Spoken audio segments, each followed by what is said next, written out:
হৃদয়কে জিজ্ঞাসা করুন। আপনার হৃদয় জানে যে ভ্রাতা ভরত কেমন। আমি কোনো ভরতকে চিনি না। আমায় শুধু এইটুকু বলুন যে সেই দুটো প্রতিশ্রুতি কি ছিল। প্রথম প্রতিশ্রুতি, অযোধ্যার রাজ সিংহাসনে তুমি বসবে। দ্বিতীয় প্রতিশ্রুতি ছিল যে রামকে 14 বৎসরের জন্য বনবাসে প্রেরণ করা হোক। না মাতা, অযোধ্যার প্রজা একজন সর্বোত্তম রাজা চান, যা আমি নই।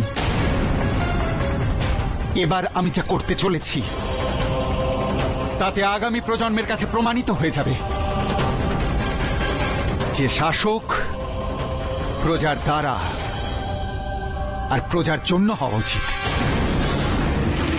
ব্রহ্মদেব আমি ছাড়া কাউকে সফলতার আশীর্বাদ করবেন সেটা হতে পারে না।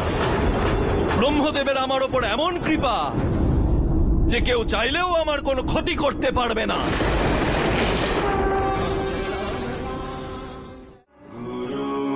বিষ্ণু গুরু সাক্ষাৎ পরব্রহ্ম তস্মৈ শ্রী গুরুবে নমঃ। ব্রহ্মদেব, প্রভু শ্রীরামকে আপনার আশীর্বাদ দিয়ে সম্মানিত করতেই হবে। ব্রহ্মদেব আমি ছাড়া কাউকে সফলতার আশীর্বাদ করবেন সেটা হতে পারে না। ব্রহ্মদেবের আমার ওপর এমন কৃপা যে কেউ চাইলেও আমার কোনো ক্ষতি করতে পারবে না। আর তুই বিনাশের কথা বলছিস? তুই জানিস না যে স্বয়ং যমরাজকেও আমার সম্মুখে আত্মসমর্পণ করতে হয়েছিল।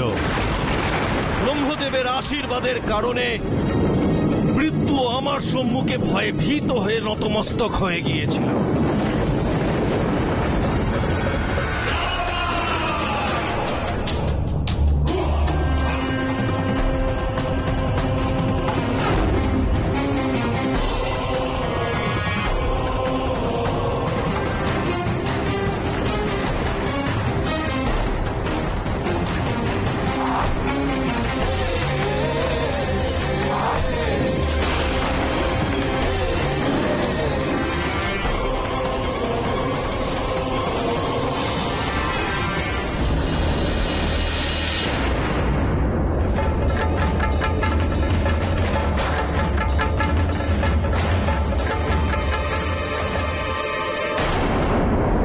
তোমার সাহস লঙ্কেশ রাবণের ভালো লেগেছে যমরাজ।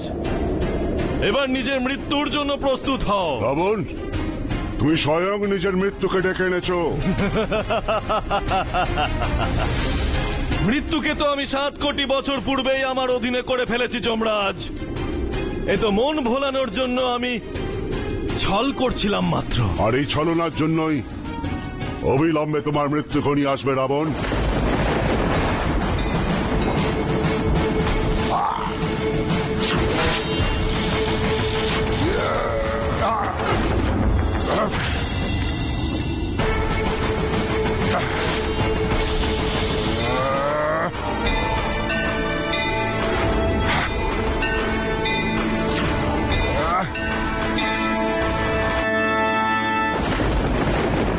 তোমার মৃত্যুর জন্য প্রস্তুত হও যমরাজ।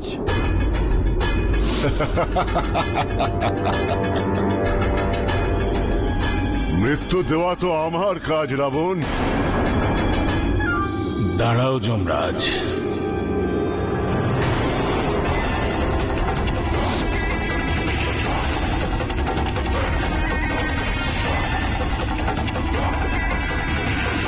এই কালদণ্ডের প্রয়োগ রাবণের উপর করো না, কারণ রাবণকে বর দিয়েছিলাম যার মৃত্যু কোনো দেবতার হাতে হবে না। যদি এই কালদণ্ডের প্রয়োগ তুমি রাবণের উপর করো তাহলে আমার দেওয়া আশীর্বাদ অসত্য হয়ে যাবে। কিন্তু ব্রহ্মদেব, আপনি স্বয়ং আশীর্বাদ রূপে আমায় এই কালদণ্ড দিয়েছিলেন। সেই কারণেই তোমাদের দুজনের তো মৃত্যু হতে পারে না। যদি রাবণের মৃত্যু হয় তাহলে আমার দেওয়া বর অসত্য হয়ে যাবে। যদি রাবণের কালদণ্ডে মৃত্যু না হয় তবে আমার দেওয়া কালদণ্ড ব্যর্থ হয়ে যাবে। এই দুই পরিস্থিতিতেই আমি অসত্য প্রমাণিত হব। অতএব তোমরা দুজন নিজেদের ক্রোধকে নিয়ন্ত্রণ করে শান্ত হও।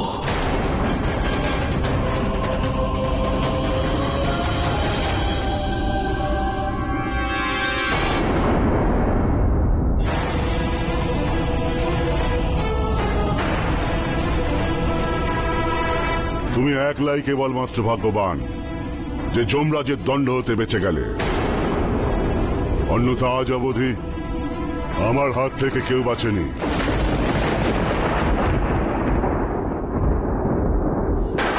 শনি, তুই শুনলি? আমার মৃত্যু রোধ করতে স্বয়ং ব্রহ্মদেবকেও যমলোকে আসতে হয়েছিল, আর তুই বলছিস যে কেউ আমার বিনাশ করতে আসছে? তৎপর থাকুন ব্রহ্মদেব। এখন মনে হচ্ছে যেন পুনরায় আপনাকে আমার রক্ষার জন্য আসতে হতে পারে। নারায়ণ নারায়ণ।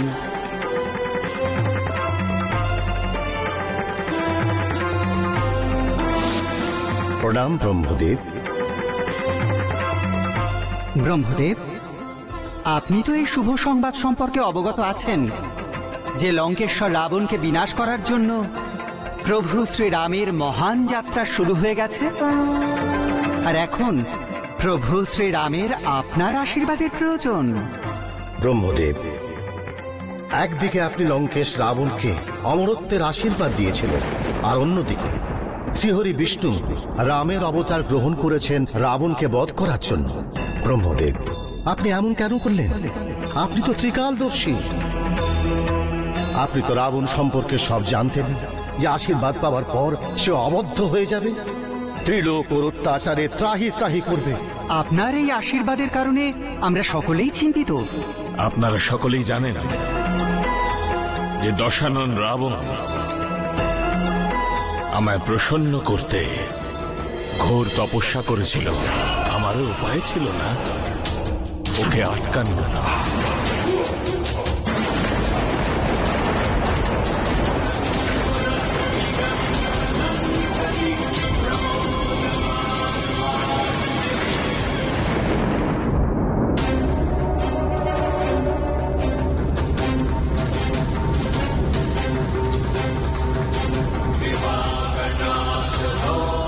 আমায় প্রসন্ন করবার জন্য রাবণ বহু বৎসর যাবৎ কঠিন তপস্যা করেছিল। শুধু তাই নয়, সে এক এক করে তার 9টি মস্তক আহুতি দিয়েছিল। সেটা প্রমাণ করেছে যে সে শুধুই হঠযোগী নয়, বরং মহা তপস্বী।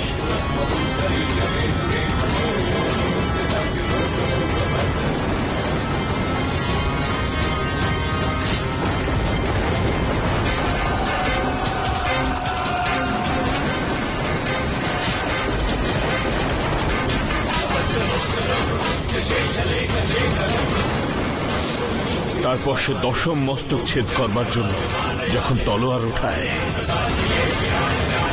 তোমার এই ঘোর তপস্যায় আমি প্রসন্ন লঙ্কেশ রাবণ।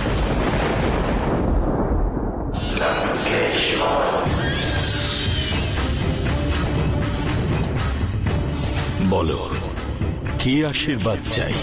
অমরত্বের আশীর্বাদ। পূর্ণ অমরত্বের আশীর্বাদ মর্তবাসীদের জন্য সম্ভব নয়। হ্যাঁ, তোমায় আমি অমৃত কুম্ভ প্রদান করছি, যা তোমার নাভি দেশে থাকবে। আর যতদিন এই অমৃত তোমার নাভি দেশে থাকবে, সৃষ্টির কোনো শক্তি তোমার বিনাশ করতে পারবে না। আমি ধন্য হলাম ব্রহ্মদেব।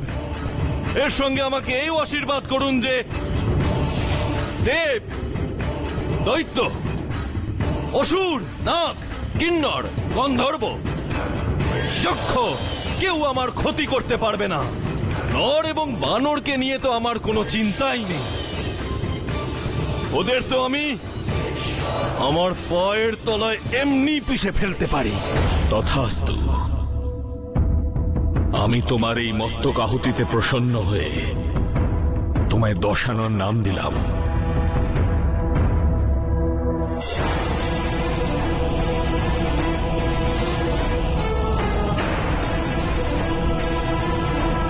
দেবরাজ ইন্দ্র, লঙ্কেশ্বর রাবণকে আমায় বর দিতে হয়েছিল।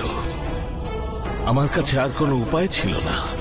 ব্রহ্মদেব, এবার আপনি বলুন, আপনি প্রভু শ্রীরামকে তার কার্যসিদ্ধির জন্য আশীর্বাদ প্রদান করবেন?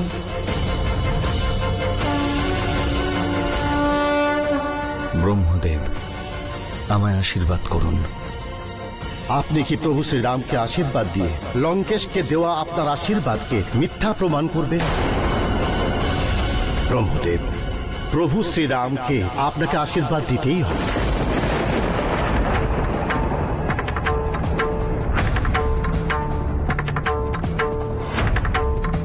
আপনি নিশ্চুপ কেন ব্রহ্মদেব?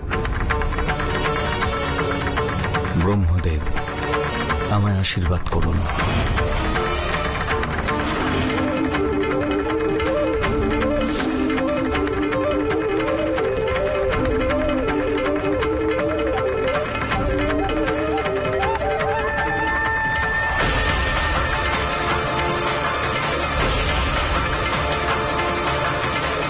বিজয়ী ভব।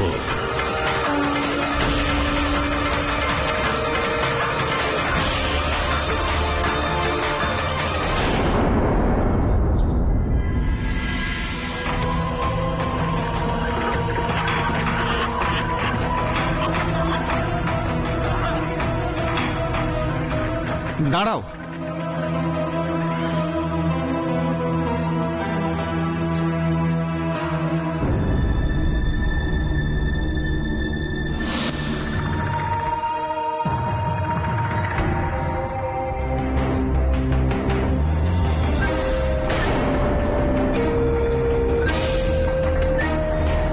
কে আপনি? শ্রীরামকে কেন খুঁজছেন? আমি দশরথ পুত্র ভরত। আপনিই ভরত? এখানে কেন এসেছেন? আমি আমার ভ্রাতা শ্রীরামকে অযোধ্যায় ফিরিয়ে নিয়ে যেতে এসেছি। সেনার সঙ্গে নিয়ে? যদি আপনি যুদ্ধ করতে চান তাহলে প্রথমে আমার সঙ্গে যুদ্ধ করুন। আমি ভ্রাতা রামের সঙ্গে যুদ্ধ করতে চাই না। তাহলে কি করতে চান? আপনার কারণে আমাদের শ্রীরামকে বনবাসে পাঠানো হয়েছে। আপনার আর আপনার মাতার হৃদয় কি এখনো ভরেনি যে আপনারা ওনার প্রাণ নিতে? নিষাদরাজ, ওনার সঠিক পরিচয় আমি দিচ্ছি। ইনি রাজকুমার ভরত, শ্রীরামেরই ভ্রাতা। ওনার কাছে শ্রীরামই ভগবান। উনি নিজের প্রাণ দান করতে পারেন ওনার জন্য। যা কিছু হয়েছে ওনার অনুপস্থিতিতে হয়েছে। যথেষ্ট, আর কিচ্ছু বলবেন না। আপনি শুধু আমাকে এইটুকু বলে দিন যে আমার ভ্রাতা রাম এখন কোথায়। ঋষিবর, কৃপা করে আমাদের সঠিক পথ দেখান। ঋষিবর, বলুন আমাদের কোন দিকে যেতে হবে? চিত্রকূট ধামের দিশায়। শতায়ু ভবা।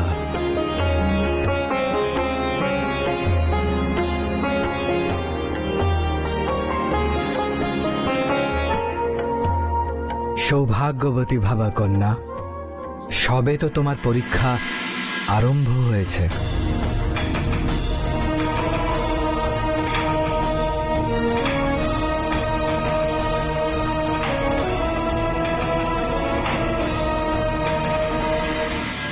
আয়ুষ্মান ভবপুত্র, জনক নন্দিনীর বিশেষ খেয়াল রেখো।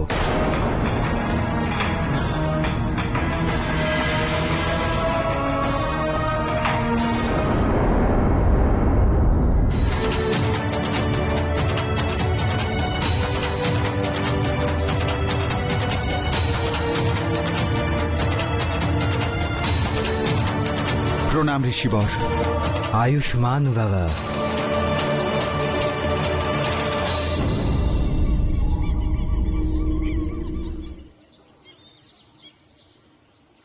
মনে হচ্ছে আমরা চিত্রকূটের কাছে পৌঁছে গেছি। সূর্যাস্তের পূর্বে পৌঁছে যাব ভ্রাতা। না লক্ষণ, আমরা কিছু সময় এখানেই বিশ্রাম করব। না রঘুনন্দন, আমরা আশ্রমে পৌঁছেই বিশ্রাম করব। না বৌদি, আশ্রম অনেক দূরে।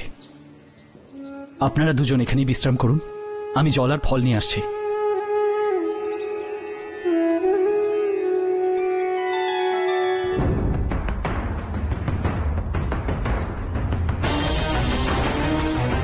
রাজকুমার লক্ষণ, রাজকুমার লক্ষণ, আপনার ভ্রাতা রাজকুমার ভরত তার সৈন্য সমেত শ্রীরামের ওপর আক্রমণ করতে আসছেন।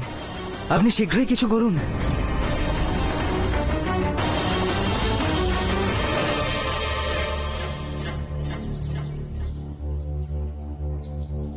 ভ্রাতা, আপনারা দুজন ভোজন করুন। আমি দেখে আসছি যে আশ্রম কত দূর। লক্ষণ, সব ঠিক আছে তো? হ্যাঁ ভ্রাতা, সব ঠিক আছে।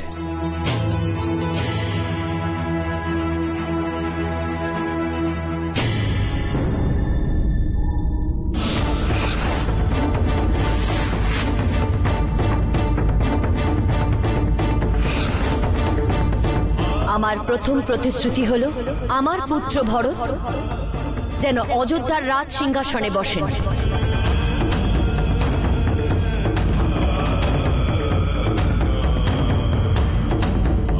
আর আমার দ্বিতীয় প্রতিশ্রুতি আপনাদের সকলের প্রিয় রামের 14 বৎসরের বনবাস।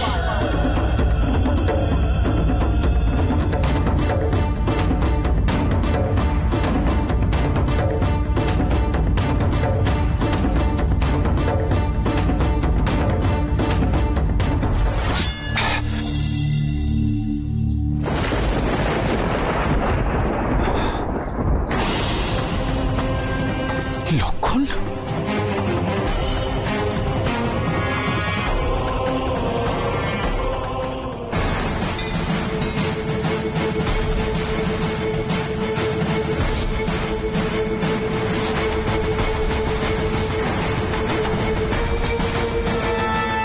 আমি কিছুই অনুচিত করিনি লক্ষণ।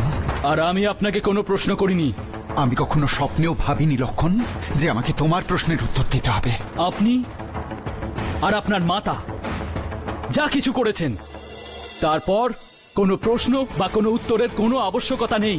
তুমি আমায় বুঝতে ভুল করছো লক্ষণ। জীবনে প্রথমবার আমি আপনাকে সম্পূর্ণরূপে চিনতে পেরেছি। এই ব্যর্থ কথায় কিছু যায় আসে না। এই মুহূর্তে আপনার জন্য উচিত হবে যে আপনি কিছু না বলেই সোজা ফিরে যান। অন্যথায় কি? আমার ধনুক হতে নির্গত বাণ চিনবে না যে আপনি আমার ভ্রাতা হন। আমি ভ্রাতা রামকে সঙ্গে না নিয়ে ফিরবো না লক্ষণ। ওনাকে ভ্রাতা বলবেন না। আমি আপনাকে অন্তিমবারের মতো বলছি, এখান থেকে ফিরে যান। আমায় বিশ্বাস করো লক্ষণ, যা কিছু হয়েছে সবকিছু আমার অজ্ঞাতসারে হয়েছে। আপনি জ্ঞাত ছিলেন যে আপনি কি প্রকার ষড়যন্ত্র করেছিলেন? আমি আমার স্বপ্নেও ভাবতে পারিনি যে একটি তুচ্ছ সিংহাসনের জন্য নিজের জ্যেষ্ঠ ভ্রাতার সঙ্গে বিশ্বাসঘাতকতা করবেন। যদি আপনার রাজ সিংহাসন চাওয়ার ছিল তাহলে একবার, কেবল একবার তা চেয়ে তো দেখতে পারতেন। উনি অত্যন্ত খুশি হয়ে নিজের হাতে আপনার রাজ্যাভিষেক করতেন, কিন্তু আপনি আর আপনার মাতা ষড়যন্ত্র রচনায় মহা চতুর্যে। যথেষ্ট। অযোধ্যা, নরেশ, ভরত, ফিরে যান আপনি আপনার অযোধ্যায়। যেন আজ এমন না হয় যে এই লক্ষণের হাতে অযোধ্যা নরেশ বধ হয়ে যায়। না লক্ষণ,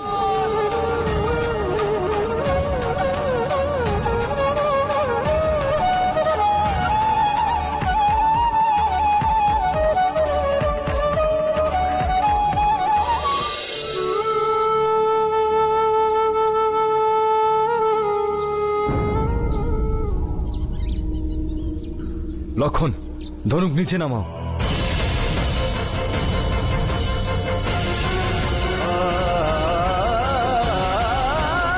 ভ্রাতা,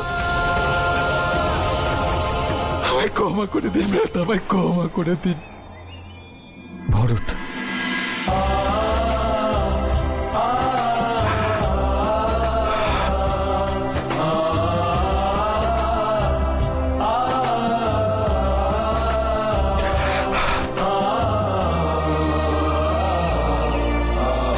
ক্ষমা করে দিন ভ্রাতা। আমার মাতা যা কিছু করেছেন তার জন্য আপনি আমায় ক্ষমা করে দিন ভ্রাতা, আমায় ক্ষমা করে দিন। ভ্রাতা, ওনার মিষ্টি মিষ্টি কথায় ভুলবেন না। ভ্রাতা, লক্ষণ আমাকে বুঝতে ভুল করছে। আমি তো এখানে আমার ভ্রাতা অযোধ্যার রাজা শ্রীরামকে ফিরিয়ে নিয়ে যেতে এসেছি, আমার সঙ্গে করে নিয়ে যেতে এসেছি। আচ্ছা, এবার আপনি আর আপনার মাতা আমার রাম ভ্রাতার বিরুদ্ধে এমন কি ষড়যন্ত্র করেছেন? দেখুন ভরত ভ্রাতা, এই মুহূর্তে আপনার উচিত হবে যে আপনি অযোধ্যায় ফিরে যান, নইলে আপনাকে বধ করতে বাধ্য হব। লক্ষণ, তোমার এই ক্রোধ তোমার বুদ্ধি এবং তোমার জ্ঞানকে সম্পূর্ণ অন্ধ করে দিয়েছে। তুমি কি তোমার জ্যেষ্ঠ ভ্রাতাকে তার কথা বলার অবসরটুকুও দেবে না? ভ্রাতা, আমি বুঝতে পারছি না যে ওনার সঙ্গে কথা বলার আর বাকি কি আছে। এসো ভরত, সামান্য জলযোগ করে একটু বিশ্রাম নিয়ে নাও, তারপর না হয় আমরা কথা বলবো। আগে ভ্রাতা। চলো লক্ষণ। আমাকে ক্ষমা করবেন ভ্রাতা, কিন্তু আমার এই অনর্থক আলোচনায় কোনো রুচি নেই। লক্ষণ,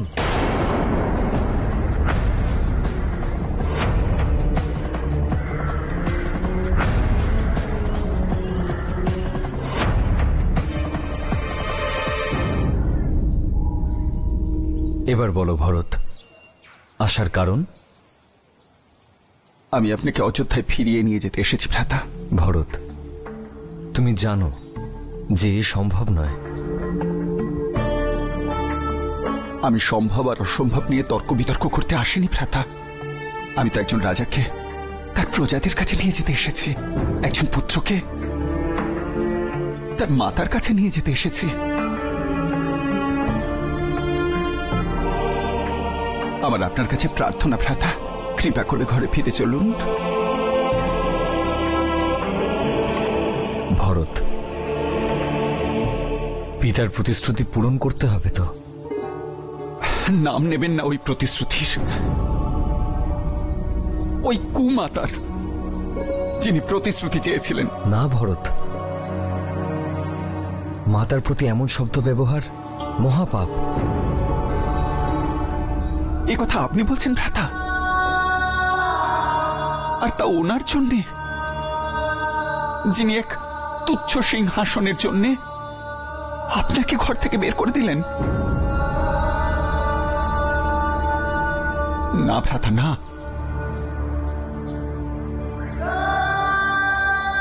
উনি আমার কাছে মৃত।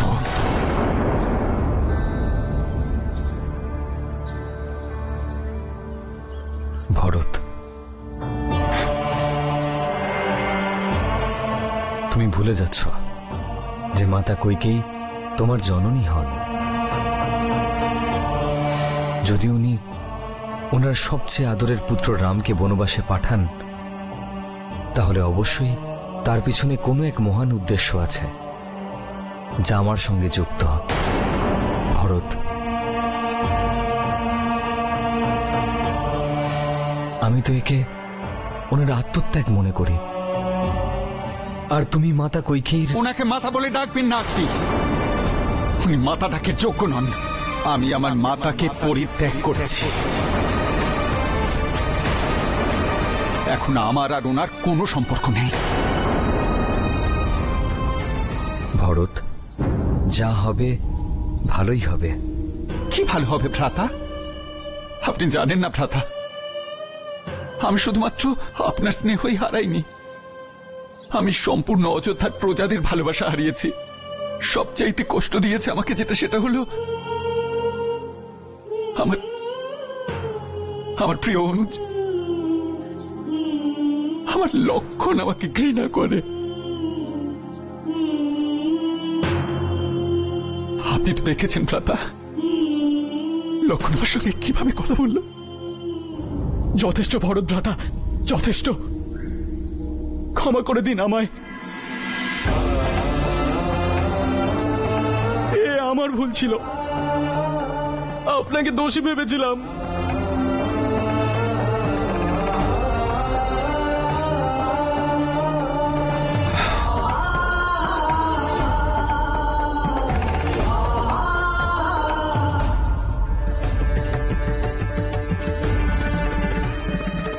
তোমার ক্ষমা চাওয়ার প্রয়োজন নেই লক্ষণ।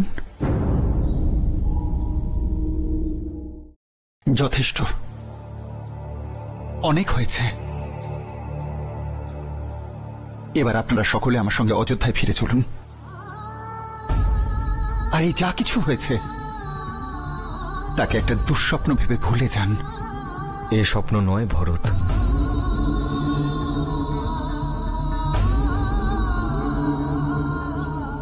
এ কোনো স্বপ্ন নয়, এ এক সত্য।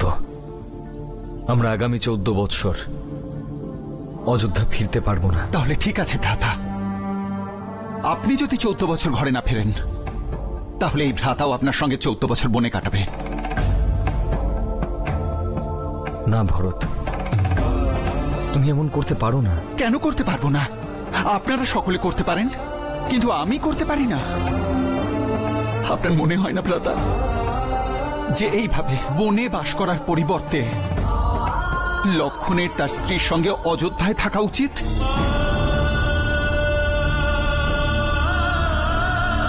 ওর কি কোনো প্রয়োজন আছে এইভাবে বনে বনে ঘুরে বেড়ানোর? আমি আপনার সঙ্গে এই বনেই থাকবো ভ্রাতা।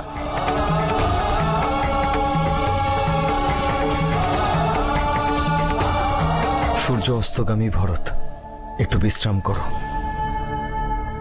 এ বিষয়ে সিদ্ধান্ত আমরা কাল প্রাতে নেব।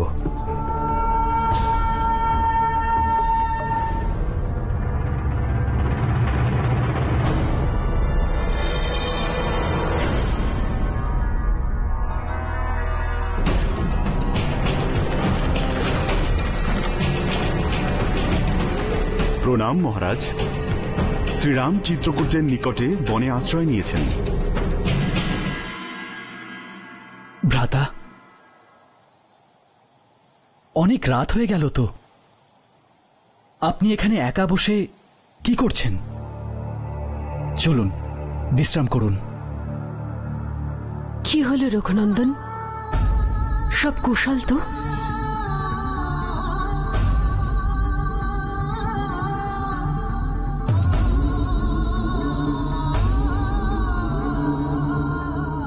ভরত সত্য বলেছে, তোমরা দুজন ভরতের সঙ্গে অযোধ্যায় ফিরে যাও।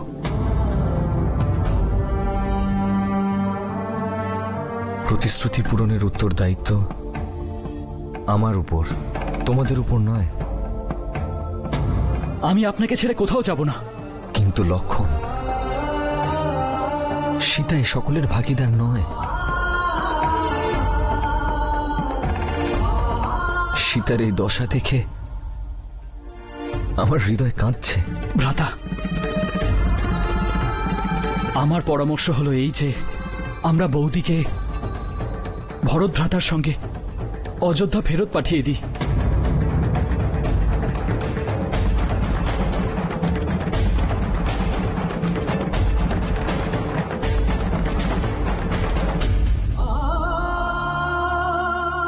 সীতা, বনের জীবন তোমার জন্য উপযুক্ত নয়।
ভ্রাতা, আমি এই সিদ্ধান্ত নিয়েছি যে যদি আপনি আমার সঙ্গে অযোধ্যায় ফিরে যেতে না পারেন তাহলে আমি আপনার সঙ্গে এই বনেই থাকব।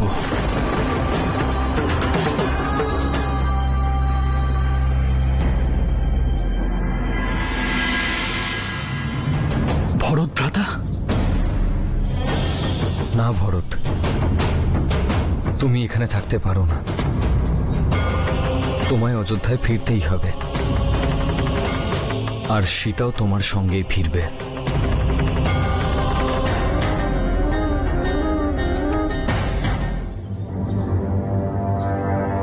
কিন্তু ভ্রাতা, বৌদি আছেন কোথায়? সীতা,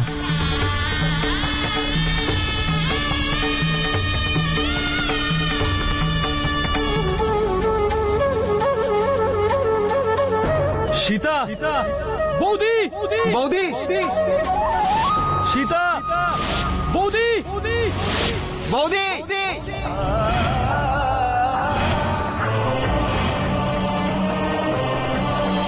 সীতা, বোনের জীবন তোমার জন্য উপযুক্ত নয়। আমার কথা শোনো সীতা, তোমার অযোধ্যায় ফিরে যাওয়াটাই উচিত কার্য হবে। রাম সত্য কথা বলছেন কন্যা।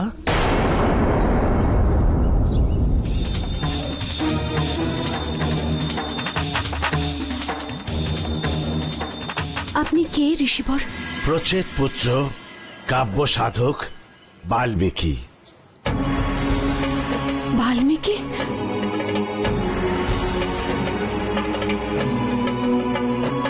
কন্যা, যদি তুমি আগামী দুর্ঘটনা এবং কষ্ট থেকে বাঁচতে চাও তাহলে অযোধ্যা ফিরে যাও।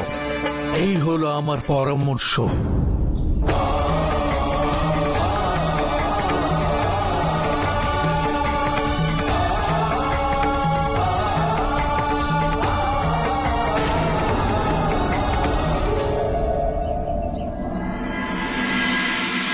ভরত, সীতার কোনো খোঁজ পেলে? না ভ্রাতা।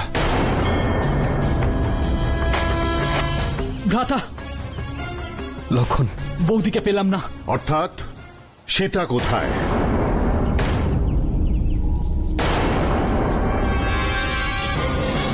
রাম, আমি জানতে চাই সীতা কোথায়। এসব কি হচ্ছে রাম? তুমি তো আমাদের প্রতিশ্রুতি দিয়েছিলে যে তুমি সর্বপ্রকারে আমাদের সীতাকে রক্ষা করবে। বনবাসে এসে কষ্ট পাওয়ার কথা তো ছিল না ওর, আবার এখন তো এও জানো না আমাদের সীতা কোথায়। মাতা, আমি বৌদিকে ঘরে ফিরিয়ে নিয়ে যেতে এসেছি। সীতা অযোধ্যা যাবে না। শুধু সীতাই নয়, উর্মিলাও আমাদের সঙ্গে মিথিলা যাবে। আমি কারোর সঙ্গেই যাব না।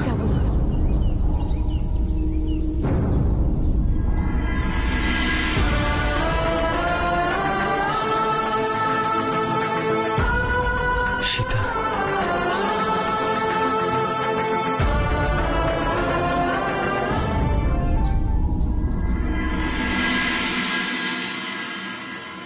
না তো আমি ভ্রাতা ভরতের সঙ্গে অযোধ্যা যাব, আর না আপনার সাথে মিথিলা যাব পিতা। আমি এখানেই রঘুবীরের সঙ্গে থাকব। যদি উনি আমায় আদেশ করেন তবে আমায় যেতে হবে, কিন্তু রঘুনন্দন কোনো সিদ্ধান্ত নেওয়ার আগে এই কথা জানানো আবশ্যক মনে করি। যতই আমি কঠিন শয্যায় শয়ন করি না কেন, এই বনে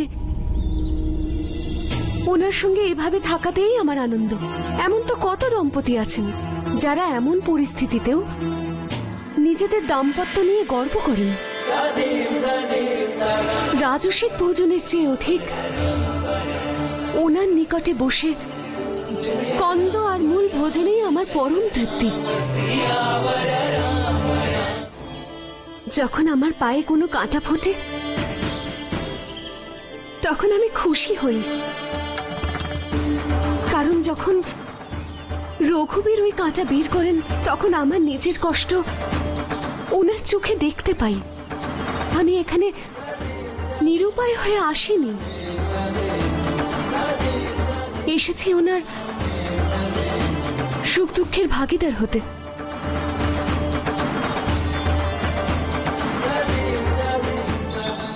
আমার আপনার কাছে অনুরোধ রঘুবীর, অযোধ্যায় পাঠাবেন না, আপনার থেকে আলাদা করবেন না।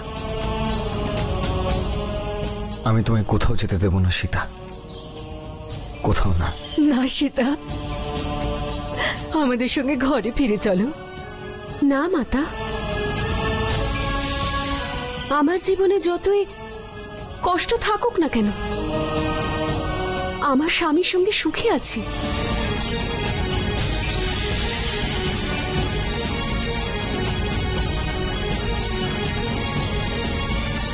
তোমার উপর গর্ব হচ্ছে সীতা। ভগবান করুন সকল স্বামী যেন তোমার মতো স্ত্রী পান। কিন্তু মহারাজ,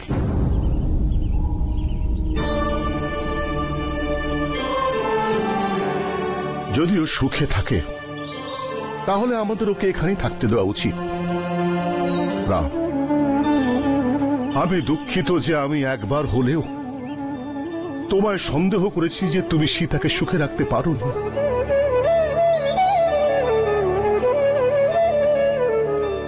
আমায় ক্ষমা করে দিও। পিতা, আমায় আর লজ্জিত করবেন না।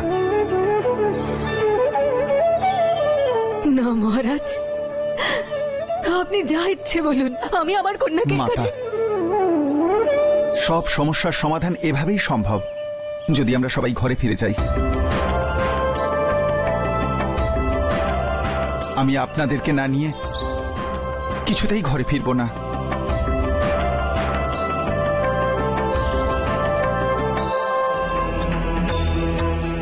আমি মাতা কৌশল্যাকে প্রতিশ্রুতি দিয়েছি যে ওনার পুত্র শ্রীরামকে নিজের সঙ্গে নিয়েই অযোধ্যায় ফিরব। না ভরত, আমায় পিতার প্রতিশ্রুতি পূরণ করতে হবে ভরত। আমি তোমার সঙ্গে অযোধ্যা ফিরতে পারবো না। সুমন্ত্র কাকা, আপনি বলুন আমি কি করব? মহারাজ জনকে এখানে বয়োজ্যেষ্ঠ, আমরা ওনাকে সিদ্ধান্ত নিতে বলি। উনি সিদ্ধান্ত নিন যে শ্রীরামের অযোধ্যায় ফেরা উচিত নাকি অনুচিত। আপনি আমার সঙ্গে এমন কেন করছেন ভ্রাতা? কারণ তুমি দীর্ঘায়ু, কীর্তি আর সৌভাগ্যের দাতা।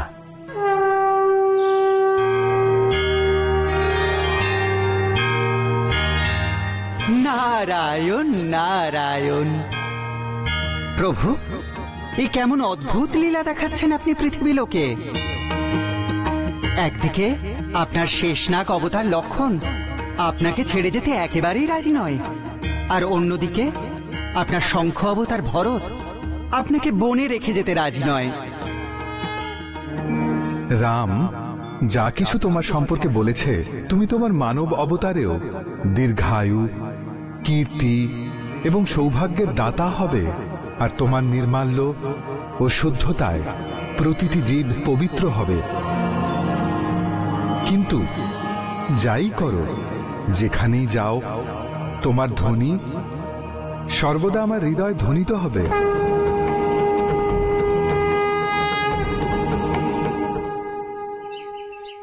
শ্রীরাম, ভরত, তোমাদের দুজনের মধ্যে কে মহান তার নির্ণয় স্বয়ং ব্রহ্মাও করতে পারবেন না। আমি তো এক তুচ্ছ প্রাণী। একদিকে ধর্ম আর মর্যাদার সীমা, অন্যদিকে ভালোবাসা এবং মমতার পরিসীমা। এতে কিছুমাত্র সন্দেহ নেই যে তিন লোকে ধর্মের চেয়ে বৃহৎ কিচ্ছু হয় না। কিন্তু প্রেম এমন এক দিব্য নীতি যার উপর ধর্মের কোনো বাঁধন নেই। ভরত, এই সময় তোমার পাল্লা ভারী আছে।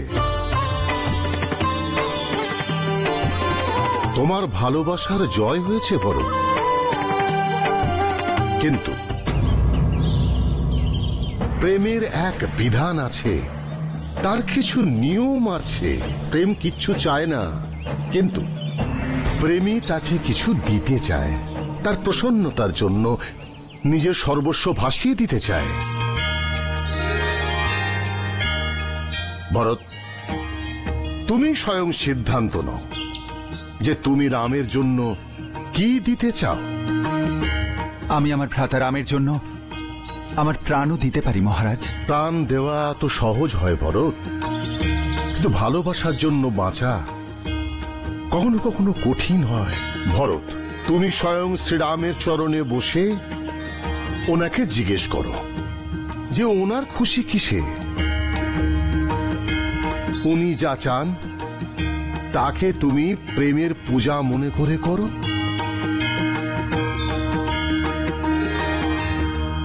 মহারাজ, আজ আপনি আমার চোখ খুলে দিতে সাহায্য করলেন। আমি তো আমার কর্তব্যকেই আমার প্রেম মনে করতাম, কিন্তু আমায় কৃপা করে আপনি আমায় ভক্তি দান করলেন। আমি জন্ম জন্মান্তর আপনার কাছে ঋণী থাকব।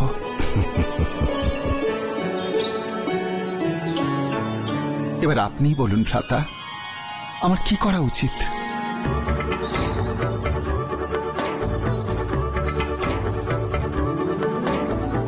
যে বিজয়ী সে কখনো অবনত হয় না। আজ এই রাম তোমার প্রেমের কাছে হার মানছে। যে রাজ্য তুমি আমায় দিতে চাও তা আমি স্বীকার করছি।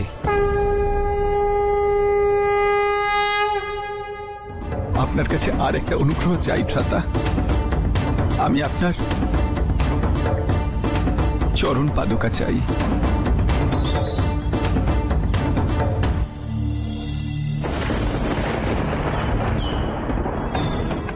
ঋষিবর, কৃপা করে আপনি আমায় শুধু এটুকু বলুন যে তখন আপনি আমার স্ত্রীর জন্য যা বললেন তার অর্থ কি? অভিশাপ, অভিশাপ। কেমন অভিশাপ? সেই অভিশাপ যা ঋষি ভৃগু ভগবান বিষ্ণুকে দিয়েছিলেন। রঘুবীর, ওনার অপরাধ কেবল এইটুকু যে উনি আমার পায়ে আঘাত করেছেন। আপনি এত ক্রোধিত কেন হচ্ছেন? সীতা, তোমার সুখ এবং শান্তিতে যে বাধা দেবে সেই তীব্র বাতাসের গতি আমি রোধ করব। সেই সময়কে স্থির করে দেব যে তোমার জন্য দুঃসংবাদ বহন করে নিয়ে আসবে। ধ্বংস করে দেব তাকে যে তোমার নিকটে আসার বিচার নিজের হৃদয়ে বহন করবে।